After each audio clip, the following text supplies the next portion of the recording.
programs is that people don't know about them. You're going to have to market it. Yes. When you talk to Libby. So how, it seems like Section 108 is targeted towards low-income areas, right? Or not? Well, that's a great question. So I asked HUD about this, and they told me that for the Section 108 program, you can act, if we wanted to set up a loan program where we borrowed the money from HUD and then we lent it out to the homeowners themselves don't actually have to be low income. The tenants who rent the ADUs would have to be low income, which means that we would have to basically have some sort of, at least the first tenants, which was a little bit strange, they could lend it out to low-income tenants, then evict them, and then do market rate. But presumably the city of Oakland, if they operated... Hopefully you're kidding, right? Yeah, well, I mean, this is HUD's rules. City of Oakland, if it was to move forward with this, would almost certainly want to attach an affordability housing covenant for at least 15 years, because otherwise the city of Oakland probably wouldn't want to bother just... Yeah, but as a realistic matter, if knowing NIMBYism and upper middle class homeowners the way they do, the odds that they're going to want to put a low-income family in their backyard are lower than they want grandma or somebody, a retiree or something like that, I would guess.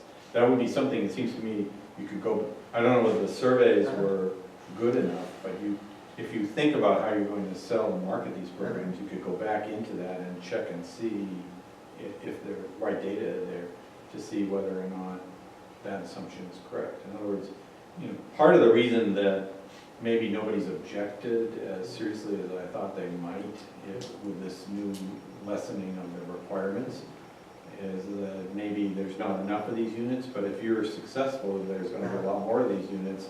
And let's say I get interested in doing this, and then all of a sudden middle-class homeowners really object and the state law shifts, then I'm kind of screwed, right? I could be down the road. So I think what I'm getting at is that, you know, it seems to me that each one of these segments of the market, low income, middle income, upper income, is going to have a different demand in terms of why they might want an ADU, and that would give you a better idea, A, how to market it, and then to go back to the question of how many units you're going to generate, it might give you a better, more realistic estimate of that, right? Sure. So try to unpack a few things. First off, the question of will people want to have an ADU if there's going to be a low-income tenant in there? Will wealthy people? Well, wealthy people. Yeah. I think that, well, a couple things about that. The first is that for the Los Angeles pilot program, which was 2 to 3 units, and I should probably mention that these were specifically for the homeless, not just formerly homeless individuals. They still had massive public interest.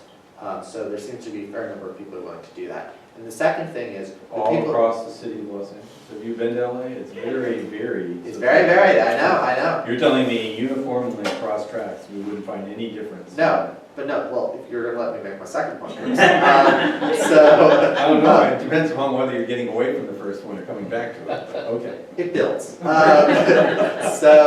the second point, I was going to say that you're talking about segmenting.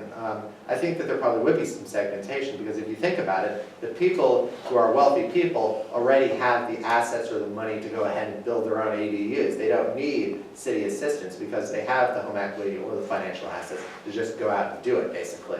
So if they want to build an ADU, if they don't want a low-income tenant, they can just go ahead and build an ADU by themselves. The city doesn't have any involvement. So in many respects, what the city program is going to do is probably disproportionately work with homeowners who are more limited means, as it were, or in a somewhat more reduced financial situation, which, if you want to think about it, is perhaps a good thing, because that means that you're helping the renters who are low income, and you're also helping primarily the people who don't have a lot of financial assets. This kind of contradicts earlier things you were saying. I mean, you were saying earlier that $100,000 is the poverty level in Oakland. No, that's the area median income. I'm just saying that you really can't afford to buy a house.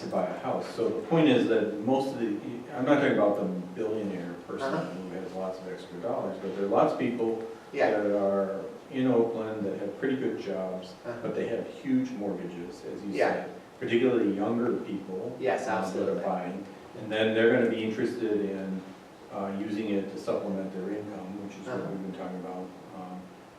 And I'm just questioning whether who are they gonna be looking for to put in the back there?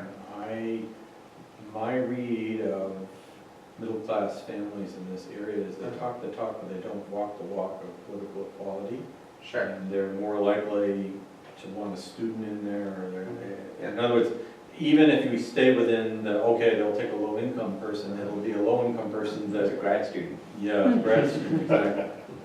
Yeah, well, the good news, Bruce, is that most of the ideal sites for these accessory dwelling units are within that half-mile transit once again. So the main transit routes in Oakland run primarily through lower-income neighborhoods. So, Okay, so let's take that, I agree with that. So which of these three programs is gonna be best for incentivizing people to build around the transit neighborhoods? build around the transit neighborhoods. Yes.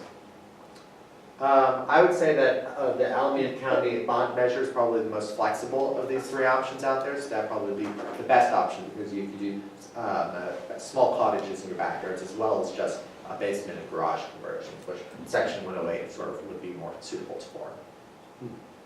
So, yeah, so I understand your concerns about wealthy people putting up their nose and not wanting to have anything to do with low-income folks, but the people who would be the most prime candidates for the city to reach out to about ADUs, who have the least barriers in terms of permitting and parking requirements, are the people who are already more likely to be middle or working class homeowners already.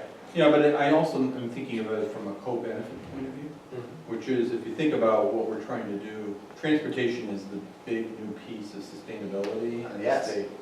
And in terms of mitigation strategies, in particular with respect to climate change. So if we're trying to get more density around transit corridors, whether they be the metro or bus corridors, I don't know, whatever Sure. transit corridors, it seems to me that, you might be focusing there, because then you could get people that are also committed to sustainability, which is a big argument in Oakland, and they might, you could package it in that framework as well. Sure, that's definitely something the mayor's office might want to consider moving forward with. Yes, questions back. I hope you don't mind, but I'm going No to ask worries. you a question anyway, because I No. torture you at home and I torture you here. All right. I expected, I mean, when you think about, you talked a lot about how you expand the supply of money available Yeah. to fund these things. I didn't hear you talk anything about, insurance or subsidy or leveraging money, in essence, loan guarantees or things like that, which Yeah. is something that public agencies sometimes do to make it easier for the less well-off to gain access to do things, and it's sometimes found to be a more cost-effective way to help people carry out things where they Sure. otherwise encounter barriers to capital. Uh-huh. Did you investigate that kind of thing? Sure. Sort of like mortgage insurance or loan guarantees or anything like that as a way the city might leverage the money they come up with for these kinds of options? Certainly, I did definitely give that some thought, because it is absolutely a common way to support affordable housing construction and such. And I mean, the biggest federal intervention in housing is home mortgage insurance. There's a couple of downsides with that. First off being that that would potentially lead to some risk for the city of Oakland, which is one of the things that we're trying to stay away from. And then the second thing is, we just don't have the kind of private financial products currently available targeted towards ADU construction to make that very viable at scale.